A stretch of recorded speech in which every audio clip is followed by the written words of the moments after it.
সৌম্যর panic attack হয়েছিল। ঘন্টা 2 পর তার জ্ঞান ফিরেছে। আর জ্ঞান ফেরার পর শুনতে পায় সন্ধ্যার জ্ঞান ফিরেছিল। তবে সে 2 মিনিটও চোখ মেলে থাকতে পারেনি। অপারেশনের পরপরই শরীর দুর্বল লাগায় সন্ধ্যা আবারও ঘুমিয়ে গিয়েছে। ডক্টর বলেছে সন্ধ্যা এখন আউট অফ ডেঞ্জার। সন্ধ্যাকে কেবিনে দেওয়া হয়েছে।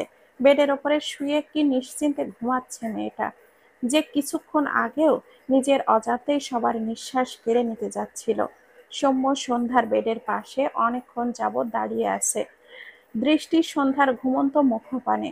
সৌম্যের পাশে ইরা দাঁড়ানো। ইরা সৌম্যের হাতটা ধরে মৃদু হেসে বলে, আমি বলেছিলাম না আমাদের সন্ধ্যা সুস্থ হয়ে যাবে? দেখ, ও সুস্থ হয়ে গিয়েছে। সৌম্য ঢোক গেল। চোখের কোণে জলকণা চিকচিক করছে। হঠাৎই ইরার দিকে ফিরে ইরাকে শক্ত করে জড়িয়ে ধরে চোখ বুজে নেয়।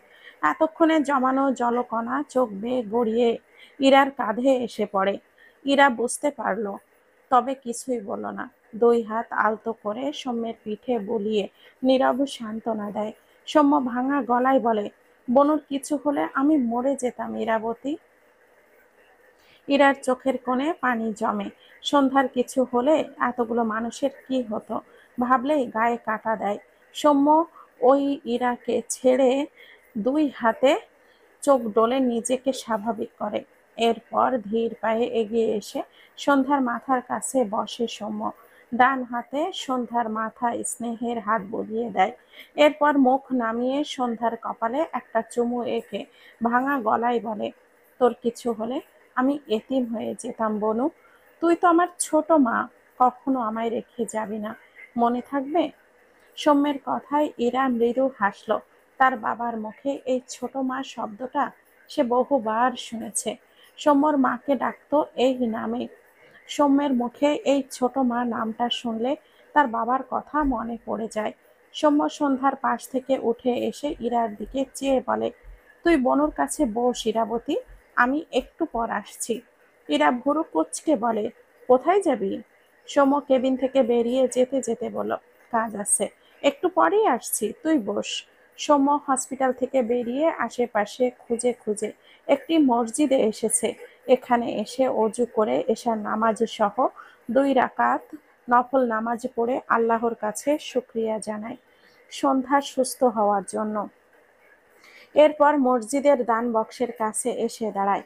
পকেট থেকে ওয়ালেটটা বের করে কয়েকটি 100 টাকার নোট ব্যতীত সব টাকা না গুনে দান বক্সে ফেলে।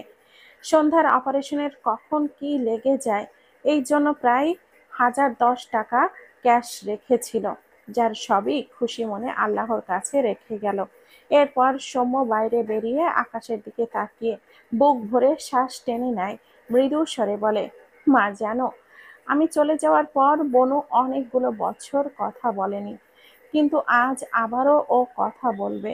আমাকে সৌম্য ভাইয়া বলে ডাকবে। তুমি থাকলে তোমাকেও মা বলে ডাকতো। বনুকে ফিরে পাওয়া, বনুর কণ্ঠ ফিরে পাওয়া, মাকে হারানোর সব মিলিয়ে যেন দুঃখ সুখের অশ্রু জমে সৌম্যের চোখ জোড়ায়। আকাশ হার্ট অ্যাটাক করেছে। ডক্টর চেক আপ করে জানিয়েছে আকাশকে 3টে রিং পরালে আকাশের জীবনের নিরাপত্তা নিশ্চিত। আসমানি নওয়ান প্রথমে ভেঙে পড়লেও পরবর্তীতে নিজেকে শক্ত করে নেয়। সে ভেঙে গেলে তার ছেলে মেয়েদের কি হবে? আকাশের জ্ঞান ফিরেছে মিনিট 2 হলো। ডান হাত চোখের উপরে রেখে চোখ কুঁচকে রেখেছে। ধীরে ধীরে মাথার সবকিছু ক্যাচ করলো। আকাশ ধড়পড় করে উঠে বসে। তার সন্ধ্যা মালতী কেমন আছে না জানা পর্যন্ত সে শান্ত হবে কিভাবে? আকাশ দ্রুত বেড থেকে নেমে দাঁড়াতেই গেলে দেখলো বুকে কি সব লাগিয়ে রেখেছে। আকাশ বিরক্ত হয়ে সব টেনে ছুঁড়ে ফেলে। আসমানি নওয়ান এগিয়ে এসে বিচলিত কণ্ঠে বলে, আব্বা শান্ত হও, জান্নাত ঠিক আছে। কথাটা শুনতেই আকাশের হাত থেমে যায়। মাথা উঁচু করে মায়ের দিকে তাকায়। ঢোক গিলল সে। আসমানি নওয়ান আকাশের গালে হাত দিয়ে ভেজা কণ্ঠে বলে, জান্নাত ঠিক হইয়া গেছে আব্বা, কিন্তু তুমি যে অসুস্থ হইয়া গেছো, শান্ত হইয়া বসো, তোমারে চিকিৎসা করানো লাগবো। আকাশ স্থির দৃষ্টিতে মায়ের দিকে তাকিয়ে থাকে। মায়ের হাত তার গাল থেকে সরিয়ে দেয়, উল্টো ঘুরে বেডের ওপর থেকে তার ফোনটা নিয়ে পকেটে রাখে, আর পাঞ্জাবিটা নিয়ে আকাশ তার বাঁ হাতে পেঁচায়। এরপর কোনো কিছু না বলেই উদম গায়ে কেবিন থেকে বেরিয়ে যায়। আসমানি নওয়ান পিছু ডাকলেও শুনল না আকাশ, একটা টু শব্দও করলো না। কেবিন থেকে বেরোলে আকাশকে নিয়াজের চোখ পড়লে দ্রুত পায়ে এগিয়ে এসে বলে, আকাশ তুমি অসুস্থ, তোমাকে রিং পরাতে হবে, বেরিয়েছো কেন? আমি সব ব্যবস্থা করেছি। আকাশ নিয়াজের কথায়ও উত্তর করলো না। নিয়াজের পাশ কাটিয়ে যেতে নিলে নিয়াজ আকাশকে টেনে ধরলে আকাশ রেগে নিয়াজকে একটা ধাক্কা দেয়। নিয়াজ দুপা পিছিয়ে যায়। আকাশ রাগী দৃষ্টি নিক্ষেপ করে।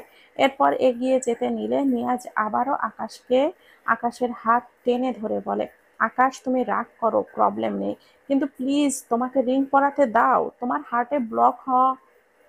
আকাশের ডান হাতে নিয়াজের কলারটা ধরে চিৎকার করে বলে, মরে গেলেও আমার ট্রিটমেন্ট করব না, শুনতে পেয়েছিস? এইসব দরদ আমার জন্য না দেখিয়ে তোর 2 দিনের পাতানো বোন সন্ধ্যার জন্য গিয়ে দেখা যা। কথাটা বলে আকাশ নিয়াজকে ধাক্কা দেয় আবারও। আকাশের চিৎকারে আশেপাশে অনেকে তাকিয়ে আছে। আসমানি নওয়ান এগিয়ে এসে বলে, আকাশ একটু বইসা আমাদের সাথে কথা কও। আকাশ তার মায়ের দিকে তাকিয়ে বিদ্রূপ স্বরে বলে, তোমাদের কথা শোনার মেয়াদ আজ বিকাল পর্যন্ত ছিল, মেয়াদ শেষ, তাই অযথা কথা খরচ করার কোনো দরকার নেই। কথাটা বলে আকাশ বাম দিকে ফিরলে দেখলো একটি কেবিনের সামনে সৌম্য দাঁড়িয়ে আছে। বুঝলো ওই কেবিনেই সন্ধ্যা আছে। আকাশ বড় বড় পায়ে সৌম্যের দিকে এগিয়ে যায়। সৌম্যের দিকে তাকিয়ে থাকে কিছুক্ষণ, দাঁতে দাঁত চেপে বলে, নিজে এক অ্যাক্টর, বোনকে বানিয়েছ আরেক অ্যাক্টর, চালিয়ে যাও, অল দ্য বেস্ট। সৌম্য ঢোক গিলল, অনুতপ্ত স্বরে বলে, সরি আকাশ ভাইয়া। সৌম্যর কথাতে আকাশের গায়ে যেন আগুন ধরে গেল। ডান হাতে শক্ত করে সৌম্যের কলারটা ধরে দাঁতে দাঁত চেপে বলে, সরি। তোমার তোর বোনের জীবনের চেয়ে বোনের কণ্ঠস্বর বেশি শোনা ইম্পর্টেন্ট হয়ে গিয়েছিল। আজ যদি তোর বোন আর না চোখ খুলতো, নিজেকে কখনো ক্ষমা করতে পারতি? বল, পারতি? সৌম্য ভেজা চোখে তাকায় আকাশের দিকে। সত্যি তো, আর যদি তার বোনও আর না উঠতো, তবে সে কি নিজেকে ক্ষমা করতে পারতো? কিন্তু সে যে তার বোনের কান্না সহ্য করতে পারছিল না।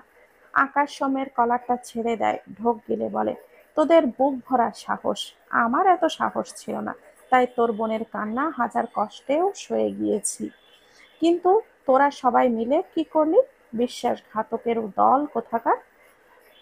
এতটুকু বলেই আকাশ থামে। সৌম্য মাথা নিচু করে আছে। কেবিন থেকে ইরাও বেরিয়ে এসেছে। মলিন মুখে আকাশের দিকে চেয়ে আছে। আকাশের মাথা নিচু। বেশ কিছুক্ষণ চুপ থাকলো। এরপর মাথা উঁচু করে সৌম্যের দিকে তাকিয়ে বিদ্রূপ হেসে বলে, সামনে দাউ দাউ করে আগুন জ্বলছিল, ভেবেছিলাম আমার প্রাণটা ওখানে ছটফট করে পড়ছে। গত একটা বছর জেনেছি আমার সন্ধ্যা মালতী আগুনে পুড়ে মারা গিয়েছে।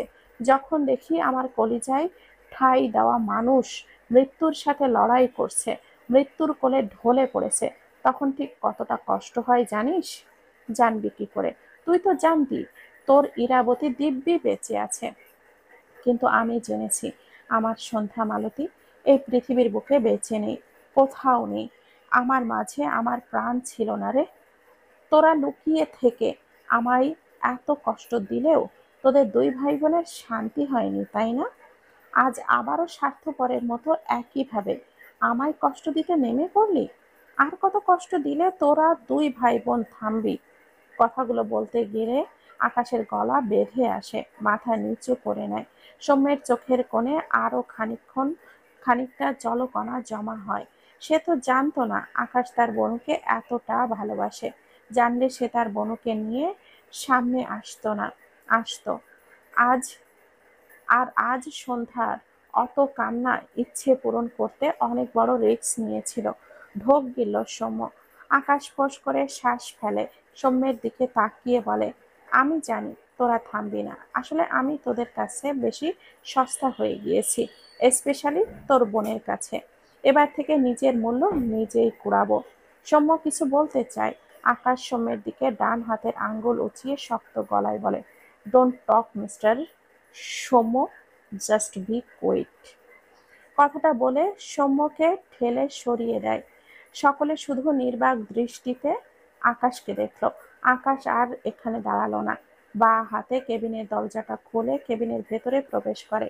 আকাশ শব্দ করে বলা কথার আওয়াজে সন্ধ্যার ঘুম ভেঙে গিয়েছিল। সন্ধ্যা ধীরে ধীরে উঠে বসেছে। তখনই দরজার সামনে আকাশকে দেখে সন্ধ্যা ঢোক গিলল। সন্ধ্যাকে দেখে আকাশ থমকানো দৃষ্টিতে তাকায়। সন্ধ্যার চোখে মুখে ক্লান্তি উপচে পড়ছে। মাথার চুলগুলো এলোমেলো, পরনে হসপিটালের পোশাক, গলায় কিছু পেঁচানো, আর দৃষ্টিতে অসীম মায়া। কতক্ষণ যে সন্ধ্যার দিকে চেয়ে রইল নিজেও জানে না। সন্ধ্যা অপলক চেয়ে রইল আকাশের দিকে। একবারের জন্যেও কারোর পলক পড়ে না, যেন দুজনেই বহুদিনের তৃষ্ণা মেটাচ্ছে। সন্ধ্যার চোখজোড়া ভিজে ওঠে।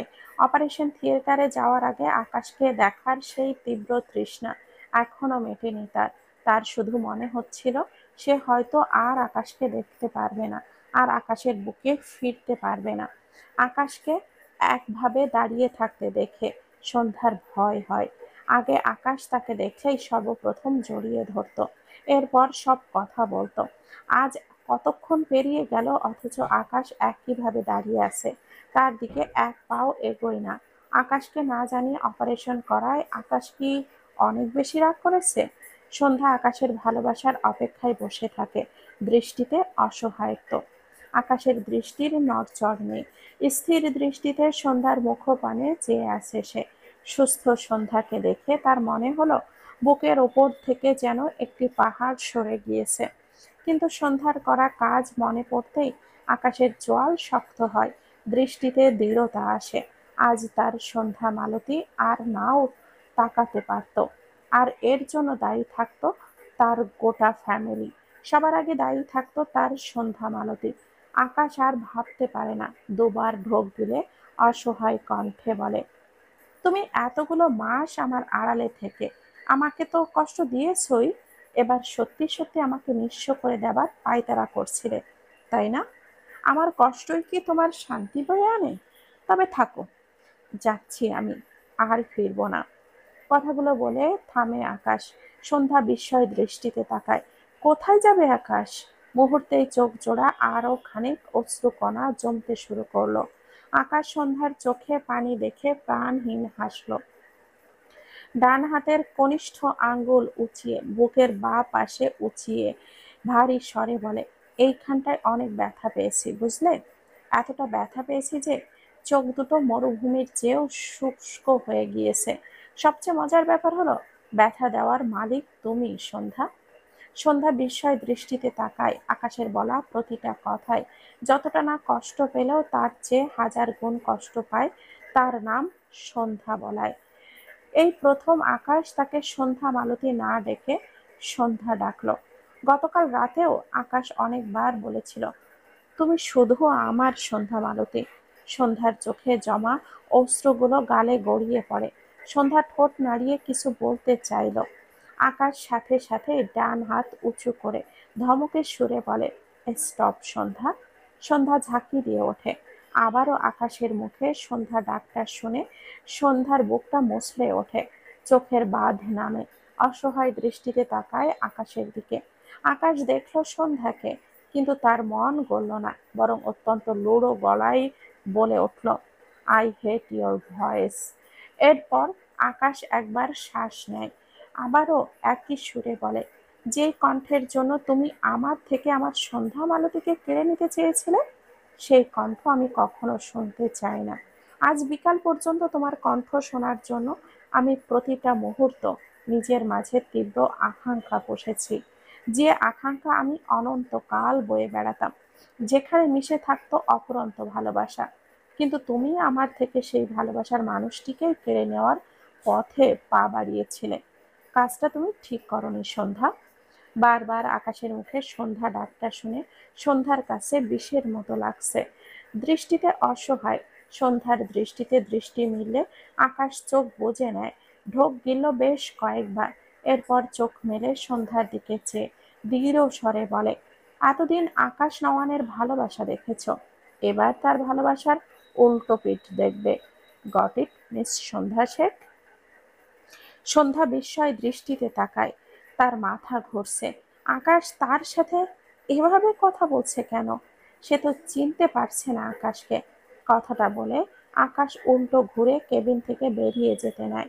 আকাশ চলে যাবে ভেবে সন্ধ্যা দ্রুত বেড থেকে নেমে একটুখানি এগোতেই দুর্বল শরীরটা ঘুরে ওঠে। ফলস্বরূপ সন্ধ্যা ধপ করে মেঝেতে পড়ে যায়।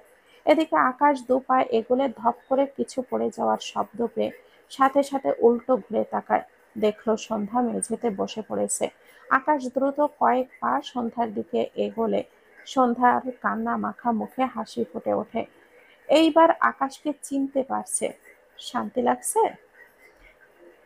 সন্ধ্যার হাসি আকাশের দৃষ্টির আড়াল হয় না। আকাশ অর্ধেকটুকু এসে দাঁড়িয়ে যায়। সন্ধ্যার দিকে চেয়ে গলা চড়িয়ে গম্ভীর স্বরে বলে, সৌম্য, ভেতরে এসো, তোমার বোন পড়ে গিয়েছে। আকাশের কথা শুনে সন্ধ্যা মাথা উঁচু করে অবাক হয়ে আকাশের দিকে তাকায়। ঠোঁটের কোণে ফুটে ওঠা হাসিটুকু মিলিয়ে যায়। সৌম্য কেবিনের পাশেই দাঁড়ানো ছিল। আকাশের আগের বলা কথাগুলো শুনতে না পেলে লাস্ট কথাটা আকাশ জোরেই বলাই শুনেছে, আর তাই দরজা ঠেলে ভেতরে প্রবেশ করে।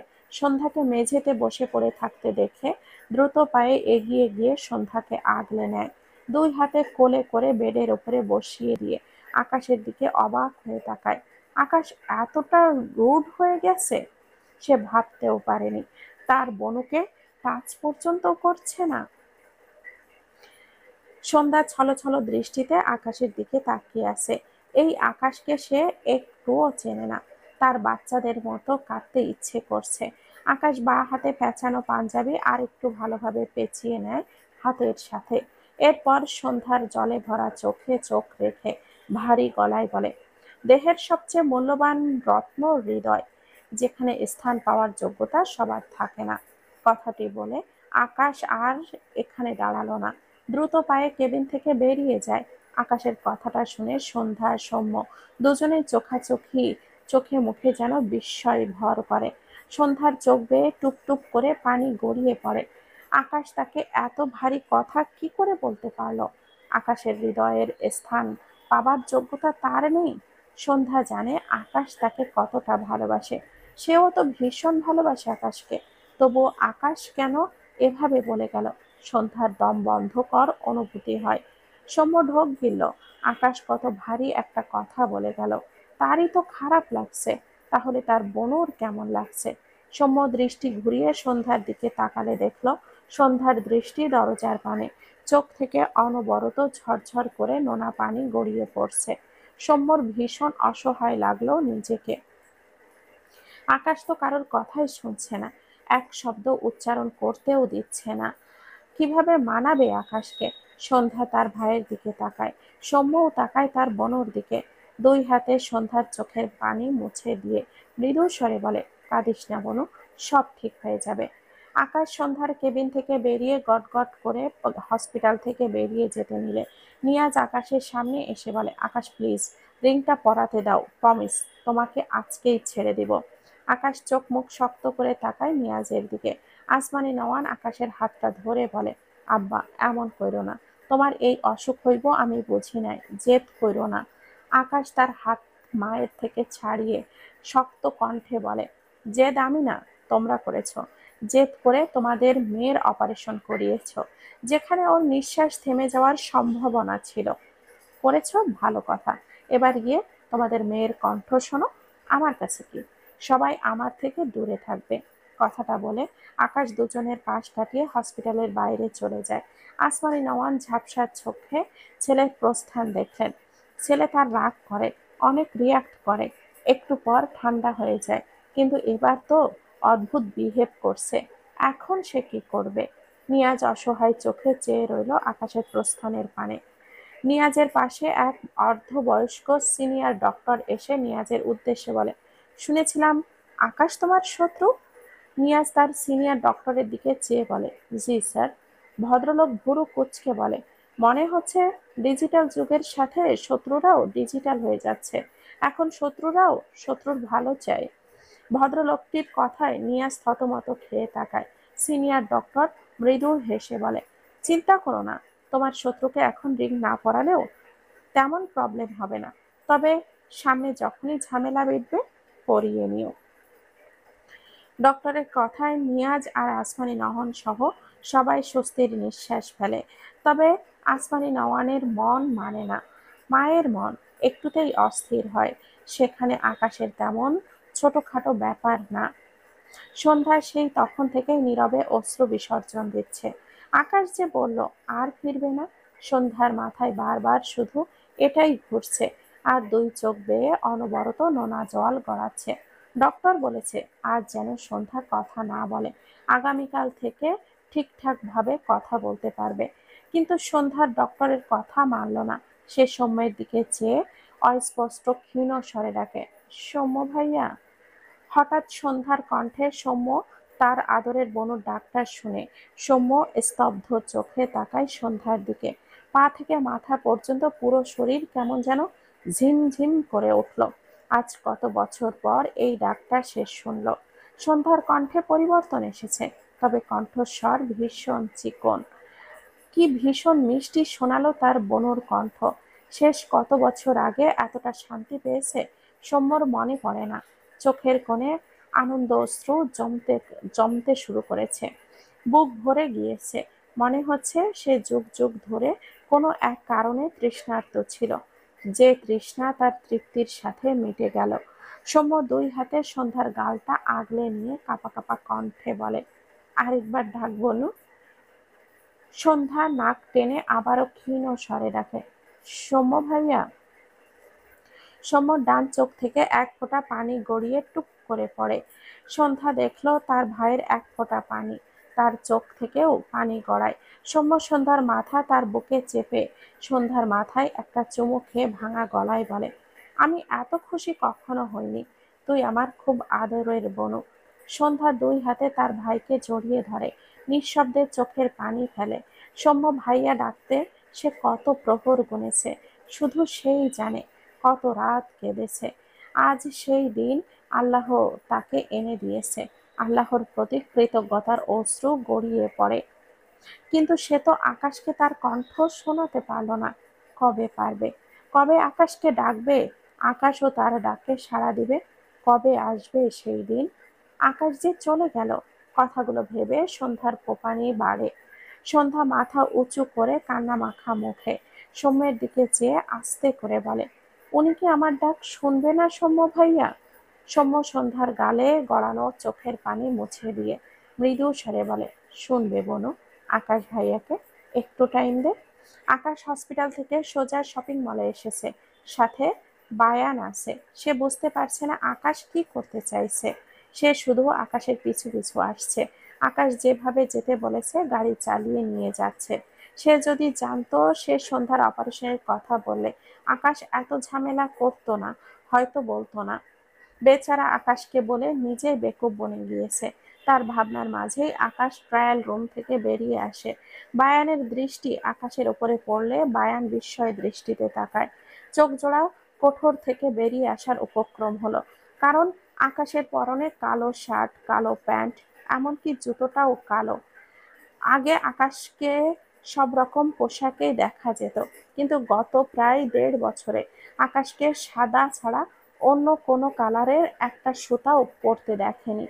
আর সব সময় পাঞ্জাবি পরতে দেখেছে, আর আজ হঠাৎ পুরো কালো ড্রেসে নিজেকে মুড়িয়েছে। বায়ানের অবাকের রেশ কাটে না। আকাশের হাতে বেশ অনেকগুলো শপিং ব্যাগ, যেগুলো নিয়ে আকাশ শপিং মল থেকে বেরিয়ে যায়, সাথে বায়ানকে যেতে বলে। শপিং মল থেকে আকাশ তার বাড়িতে আসে। তার রুমে গিয়ে সর্বপ্রথম লাগেজ বের করে। তার শপিং করে আনা প্রতিটি শার্ট প্যান্ট সব লাগেজে ভরে নেয়। সব শার্ট প্যান্ট কালো রঙের। এরপর আকাশ কাবার্ডের কাছে গিয়ে দাঁড়ায়। গত ১.৫ বছরে কেনা যতগুলো সাদা পাঞ্জাবি, সাদা প্যান্ট, সাদা টি শার্ট, সাদা শার্ট, এমনকি সন্ধ্যার জন্য কেনা যতগুলো সাদা শাড়ি, সাদা জামা কিনেছিল, সব একে একে বের করে। এরপর কাপড়গুলো দুই হাতে ভরে দোতলা থেকে নিচতলায় ফেলে দেয়। নিচতলার ডাইনিং এ বসা বায়ান হতভম্ব হয়ে তাকায়। একবার নিচে ফেলে দেয়, এত ও গুলো কাপড়ের স্তূপ এর দিকে তাকায়, তো একবার আকাশের দিকে। আকাশ কাপড়গুলো ফেলে দুই হাতে রেলিং আঁকড়ে ধরে সামনের দিকে সামান্য ঝুঁকে দাঁড়ায়। যেমন রাগ লাগছে তেমনি কষ্ট হচ্ছে। চোখ বুজে ফোঁস করে শ্বাস ফেলে কয়েকবার। এরপর বাড়ির দুজন কাজের লোকদের উদ্দেশ্যে গমগমে স্বরে বলে, এই কাপড়গুলো এখন থেকে এক্ষুনি সরাও, আর এর মধ্যে একটা কাপড়ও যেন এই বাড়ির ৩০ সীমানায় না থাকে। বুঝতে পেরেছো? কাজের লোক দুটো আকাশের কথায় মাথা নেড়ে সম্মতি দেয়। আকাশ তাদের দাঁড়িয়ে থাকতে দেখে রেগে বলে, এক্ষুনি মানে এক্ষুনি, বাংলা বোঝো না? আকাশের রাগী স্বরে একজন ছেলে আরেকজন মেয়ে দ্রুত তাদের কাজে লেগে পড়ে। বায়ান ঢোক গিলছে বারবার, সে ঠিক বুঝতে পারছে না এই কাপড়ের সাথে সন্ধ্যার কি কোনো কানেকশন আছে, এই জন্য আকাশ এইরকম করছে। বায়ান জানে না, তবে আন্দাজ করলো আকাশের হঠাৎ সাদা থেকে কালোতে নেমে আসা, পাঞ্জাবি থেকে শার্টে নেমে আসা, ব্যাপারটি তো তাই বলে। আকাশ তার ঘরে যেতে যেতে গম্ভীর গলায় বলে, বায়ান, গাড়ি বের করো। বায়ান আকাশের কথা মেনে বাড়ি থেকে বেরিয়ে যায়। আকাশ তার ঘরে গিয়ে প্রয়োজনীয় সব লাগেজে ভরে নেয়। এরপর লাগেজ নিয়ে বাড়ি থেকে বেরিয়ে যায়। গাড়ির ড্যাশবোর্ডের ওপরে আকাশের ফোন, যাতে একটু পরপরই আলো জ্বলছে। বায়ান গাড়ি চালায় আর একটু পরপর আকাশের ফোনের দিকে তাকায়। কেউ অনবরত কল দিচ্ছে, বায়ান বুঝেছে, কিন্তু সে কি করবে? আকাশ কল দেখেও ফোন রেখে দিয়েছে, অর্থাৎ আকাশ ইচ্ছে করে কলটা ধরছে না। বায়ান আর চোখে আকাশের দিকে তাকালো। আকাশ সিটে হেলান দিয়ে চোখ বুজে রেখেছে। বায়ান দীর্ঘশ্বাস ফেলল। প্রায় ঘন্টা খানেক গাড়ি ড্রাইভ করার পর বায়ান এয়ারপোর্টে এনে গাড়িটা থামায়। আকাশ ড্যাশবোর্ডের ওপর থেকে ফোনটা নিয়ে গাড়ি থেকে নেমে দাঁড়ায়। ফোনটা চেক করে দেখলো ওপরে উঠে আছে ৩০০টি মিসড কল। প্রতিটি কল সন্ধ্যার নাম্বার থেকে এসেছে। আকাশের চোখে মুখে কোনো প্রতিক্রিয়া নেই। খুব স্বাভাবিকভাবে ফোন থেকে সিম খুলে সিমটি দুখণ্ড করে রাস্তায় ফেলে দেয়। এরপর ফোনটা প্যান্টের পকেটে রাখে। বায়ান গাড়ির ডিকি থেকে লাগেজ এনে আকাশের সামনে দাঁড়িয়েছে। আকাশের সিম ভেঙে ফেলা দেখে বায়ান বিস্ময় দৃষ্টিতে তাকায়। কে যে এতক্ষণ কল দিল, আর আকাশ কল রিসিভ করা তো দূর, সিমটাই ভেঙে দিল। আকাশ বায়ানের দিকে চেয়ে বলে, লাগেজ দাও। বায়ান এগিয়ে এসে আকাশের দিকে তাকিয়ে লাগেজ বাড়িয়ে দিলে আকাশ লাগেজ নেয়। এরপর বলে, অফিস সামলে রেখো। বায়ান ছোট করে বলে, জি স্যার। এরপর প্রশ্ন করে, স্যার, আপনি কোথায় যাচ্ছেন? বায়ানের প্রশ্নে আকাশ ভুরু কুঁচকে তাকালো বায়ানের দিকে।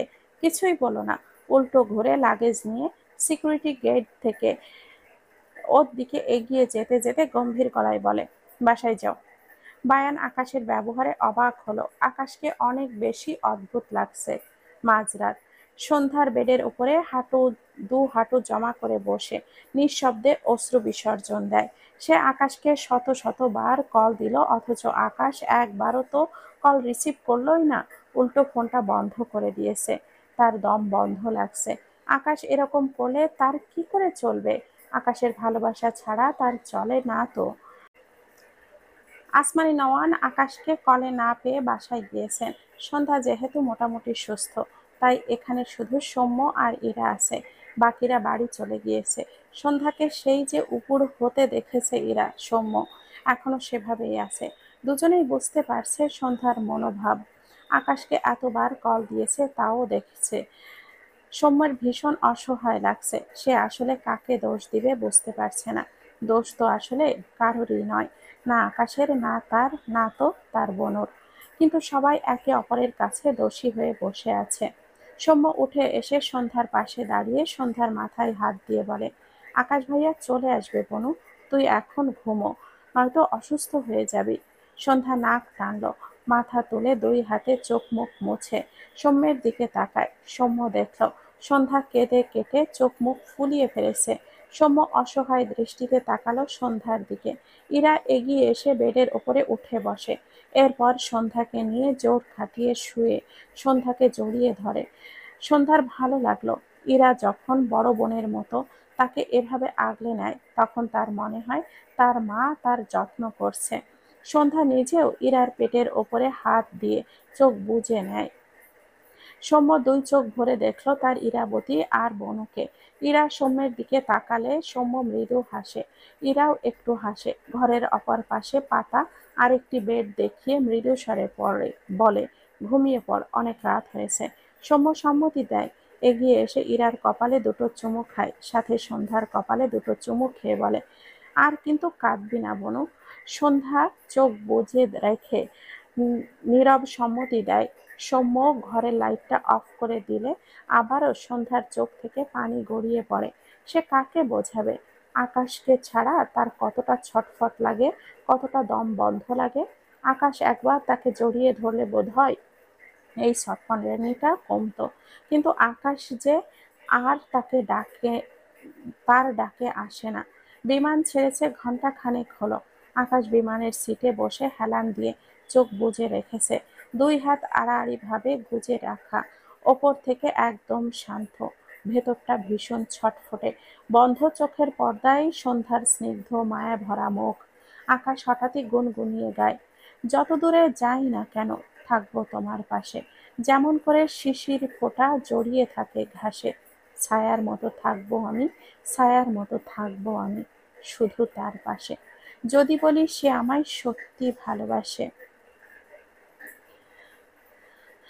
আকাশ পাশের সিটে 25 বছরের এক মেয়ে বসা।